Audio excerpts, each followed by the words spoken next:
You'll hear a number of different recordings, and you'll have to answer questions on what you hear. There will be time for you to read the instructions and questions, and you will have a chance to check your work. All the recordings will be played once only. The test is in 4 sections.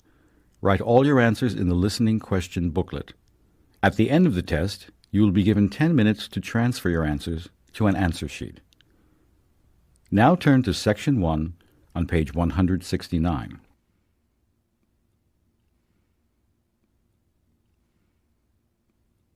Section 1. You will hear a conversation between a lost and found agent and a woman who has lost something. First, you have time to look at questions 1 to 4 on page 169.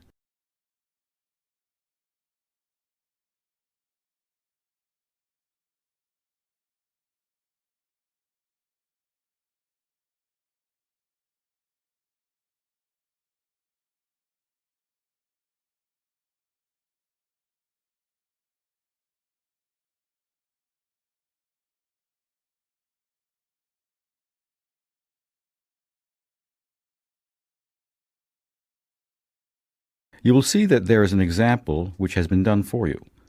On this occasion only, the conversation relating to this will be played first. Is this the lost and found department? Yes, this is lost property. Did you lose something on the train? Yes, I did. I lost something very valuable, and it's very important that I get it back. All right, calm down. We'll fill out a lost item report form. Now, when did you lose the item? Just now. Today. A few minutes ago. Today's Monday. Okay, right. The item was lost today, which is Monday, so Monday has been written in the space. Now we shall begin. You should answer the questions as you listen, because you will not hear the recording a second time. Listen carefully and answer questions 1 to 4. Is this the lost and found department? Yes, this is lost property. Did you lose something on the train? Yes, I did. I lost something very valuable, and it's very important that I get it back. All right, calm down. We'll fill out a lost item report form. Now, when did you lose the item? Just now. Today. A few minutes ago. Today's Monday. Okay, right. Can't you hurry? Can't you send the police to look for it or something? Now, just relax. This will only take a minute. May I have your name, please? It's Patty. That's Patty. Last name Brown, like the colour. Patty Brown. All right, Miss Brown, your address? I live at 17 High Street. 70 or 17? 17. Is that a house or a flat? Oh, it's a flat. An apartment. Number 5. And the city is Riverdale. Just one more thing. I need a phone number. 305-5938. Is that home or office or... It's my mobile phone. That's the best number to use because you can always reach me there. Before you hear the rest of the conversation, you have some time to look at questions 5 to 10 on page 169.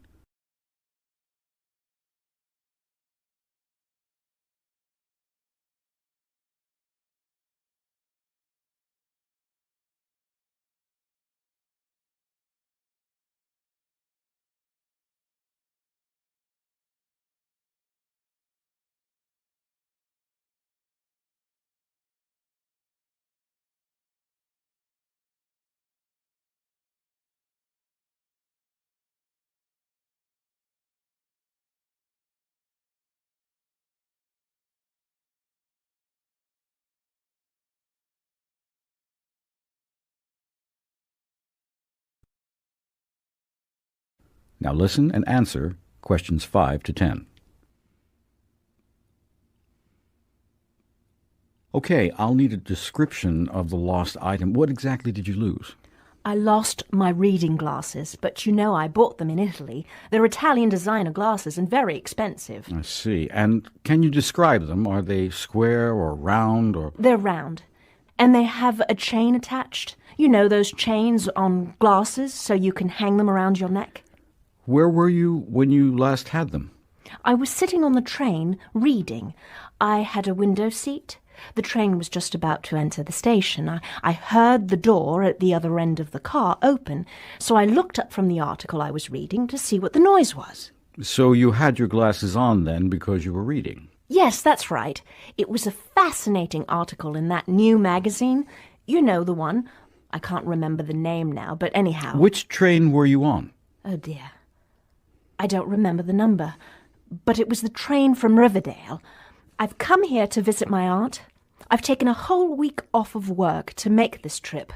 I left home at 5 o'clock this morning, and I'm very tired. I'm sorry to hear that. Several trains have arrived from Riverdale this morning. What time did your train get here? Oh, just about 30 minutes ago. At 10 o'clock, I think. Yes, that's right. So, the last time you had your glasses was when you were reading on the train? Yes. And when I got off the train, I had my handbag and my suitcase, and I checked my seat to see if I had left anything on it, but I hadn't. And what's that in your coat pocket? What's what? Oh, my glasses! Oh, my goodness. I can't believe they were there the whole time.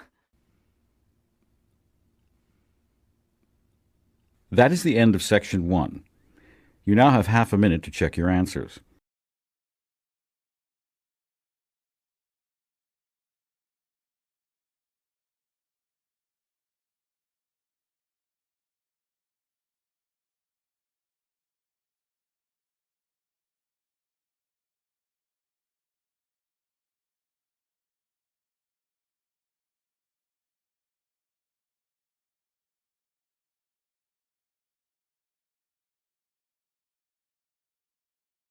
Now turn to Section 2 on page 170.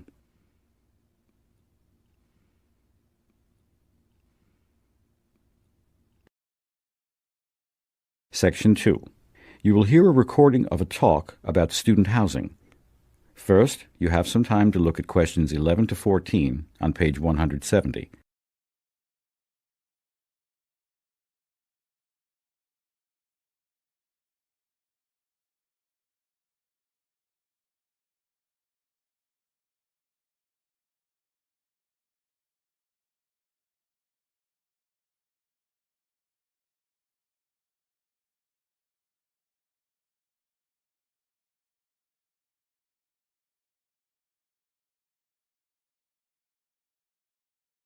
Now listen carefully and answer questions 11 to 14.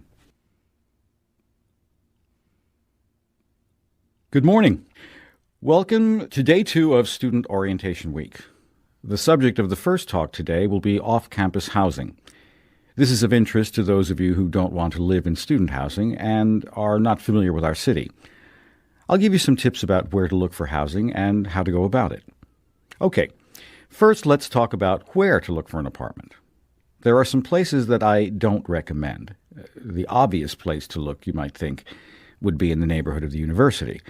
However, that's probably not a very good idea because, unfortunately, this is one of the more expensive areas of the city to live in. The downtown area is a popular place to visit. However, that's not a good place to look for housing either because it's mainly a commercial area. There are very few apartments there. It's also rather far from the university. So, where does that leave us? I can recommend a couple of good places to look. Many students rent apartments in the uptown neighborhoods. The prices there are quite low, and many buses go there, so it's very easy to get to the university from there. The Greenfield Park neighborhood is also popular.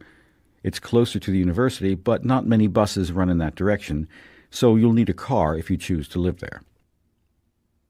Before you hear the rest of the talk, you have some time to look at questions 15 to 20 on page 170.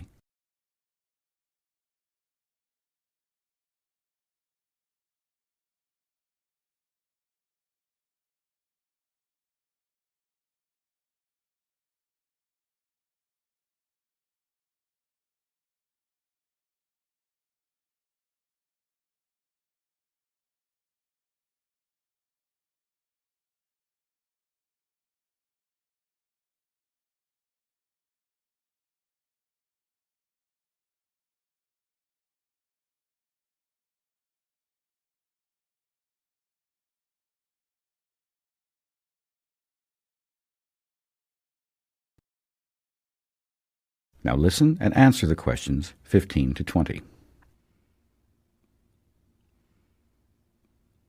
All right, so let's say you've decided on a neighborhood. Next, you have to find out what apartments are available. There are a number of places where you can look for apartment ads. The best place to look is at the university's student center. There is a wall there devoted to apartment ads. You can also look in the university newspaper. It comes out every Friday, which gives you the weekend for apartment hunting. The local city newspaper, the Greenfield Times, also lists apartment for rent ads. Again, Friday and Saturday are the best days. That's when you'll find the most ads. Finally, of course, you can look on the Internet. There are several Internet sites devoted to apartment rental ads in this area. The staff at the Student Counseling Center is always ready to help you in your apartment search. They have available city maps as well as city bus schedules to help you get around to the various neighborhoods. If you would like to find someone to share an apartment with you, the Counseling Center has a roommate matching service. Most students find that having roommates is the most economical way to rent an apartment. The center can also provide you with a list of inexpensive furniture stores. We all know how expensive it can be to furnish an apartment, but it can also be done in a more economical way. Also, you might want to consider signing up for a meal plan on campus. If you don't like to cook or are too busy, well, you still have to eat, right? If you live off campus, you can still eat in the university's student dining rooms. We have plans for buying meals by the week, month, or semester. The Student Counseling Center can give you all the necessary information on that.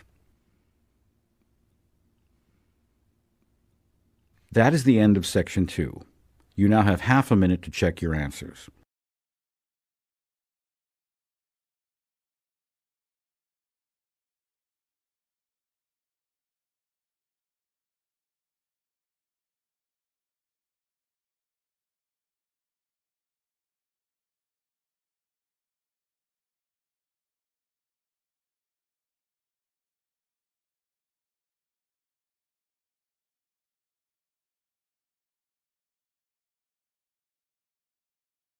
Now turn to Section 3 on page 170.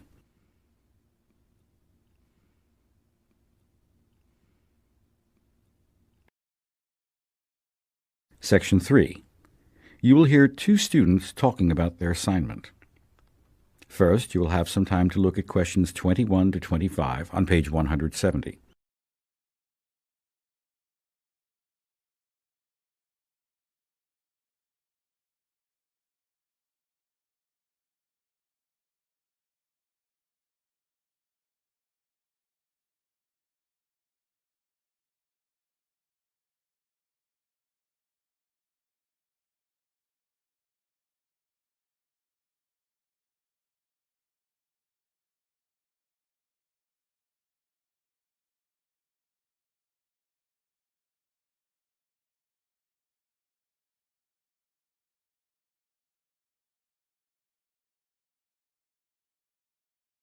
Now listen carefully and answer the questions 21 to 25. Have you decided what you're going to write your paper on? The one for Professor Anderson's class? The topic is transportation, right? I've been thinking about writing about bicycles as a way to solve our transportation problems. Really? I usually think of bicycling as a sport or recreational activity. Around here, that's what most people think. But in some parts of the world, bicycles are an important form of transportation for many people. I think we have a lot to learn from them. So, what are you going to say in your paper? I'm not sure. Maybe you can help me figure some of it out. Sure.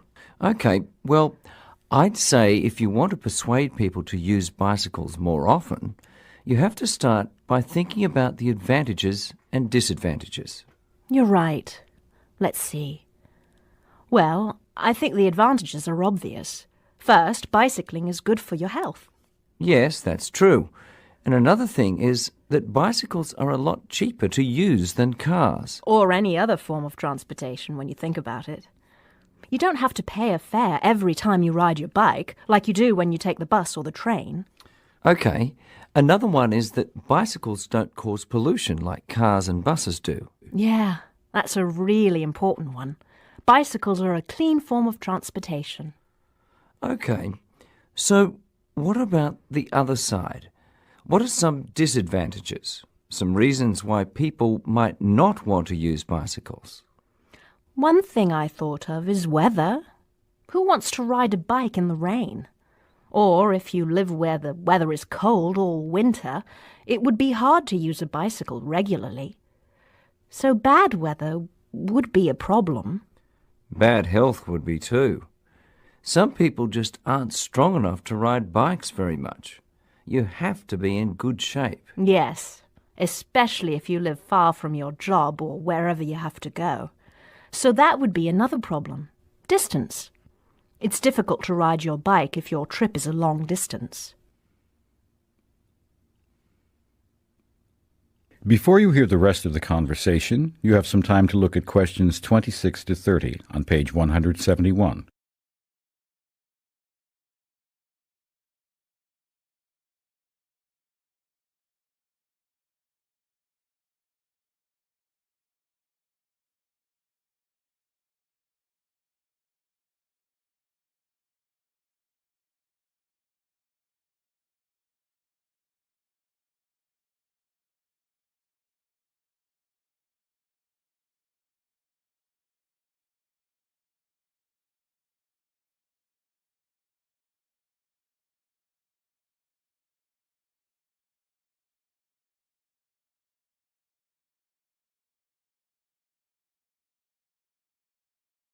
Now listen and answer questions 26 to 30.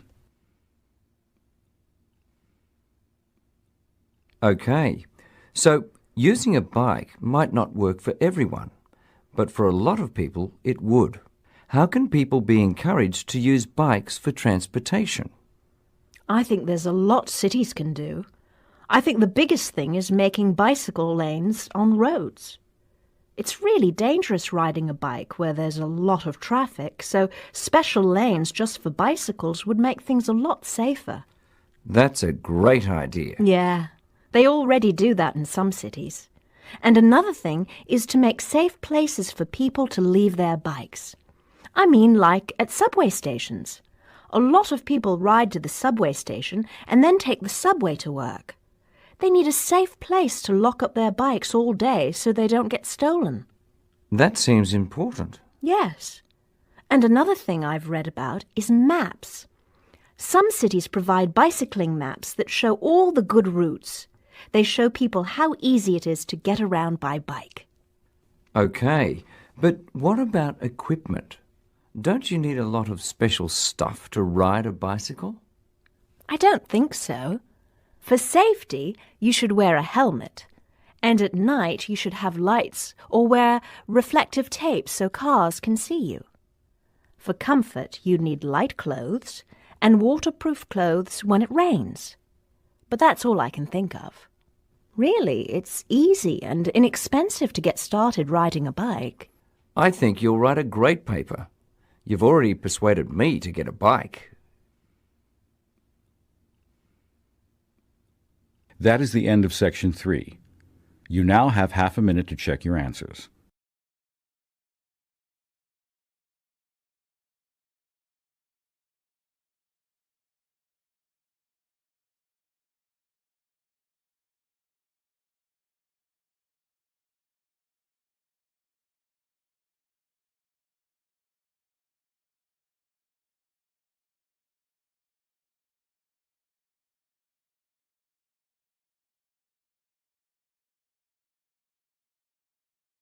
Now turn to section 4 on page 171.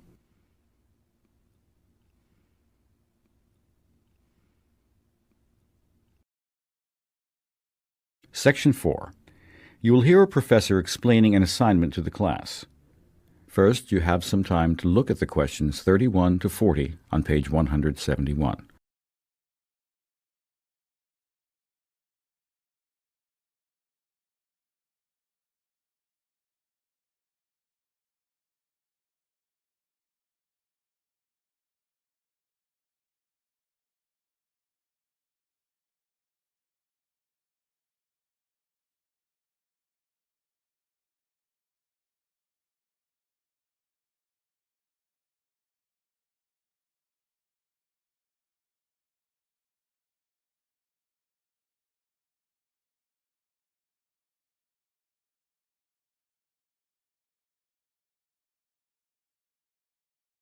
Now listen carefully and answer questions 31 to 40.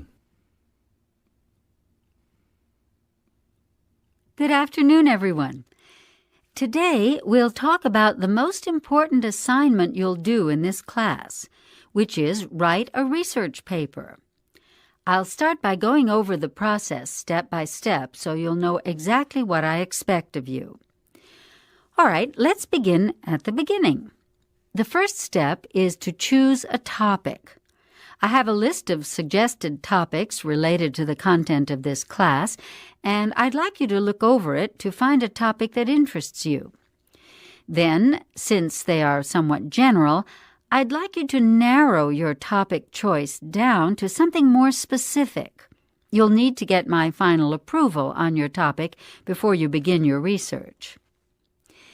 The next thing you'll do is gather information on your topic. There are two major places to go for that. At the library, you'll have reference books and other types of books available, as well as journals, magazines, and newspapers. Don't forget to look at atlases and other similar sources, too. They contain a lot of useful information. Then, of course, there is the Internet, where you'll find online journals and newspapers, as well as online encyclopedias and much more. After you have gathered some information and had the chance to start thinking about your topic, the next step is to write a thesis statement. This is a critical part of the process because the bulk of the paper will be about using your information to defend your thesis statement. I will be happy to help you with this and actually with any other part of your writing process if you need it. Now then, let's say you have your thesis statement and you have your information. How do you get started writing? It can seem overwhelming with all your ideas and notes floating around. Writing an outline will help you to start getting focused. Make sure your outline includes 3 important things. First, your introduction, where you state your thesis. Then the body, which is the bulk of the paper and where you make the arguments to support your thesis. And finally, the conclusion. Here, you'll restate your thesis and summarize your arguments. So now that you have your outline, you can start organizing your notes. Organize them according to the outline. As you go along, you'll start seeing what information is important to emphasize, what information you may actually not want to include, what you need to find out more about, etc. So organizing your notes helps you understand your information better and start to analyze it. The next step is to write your first draft. If you have developed a good outline and organized your notes well, then this should not be too difficult. Following your outline, present your information and analysis of it. Then, of course, the next thing to do is revise your draft. Read it over carefully, checking to make sure that you have explained your ideas clearly and presented your information correctly.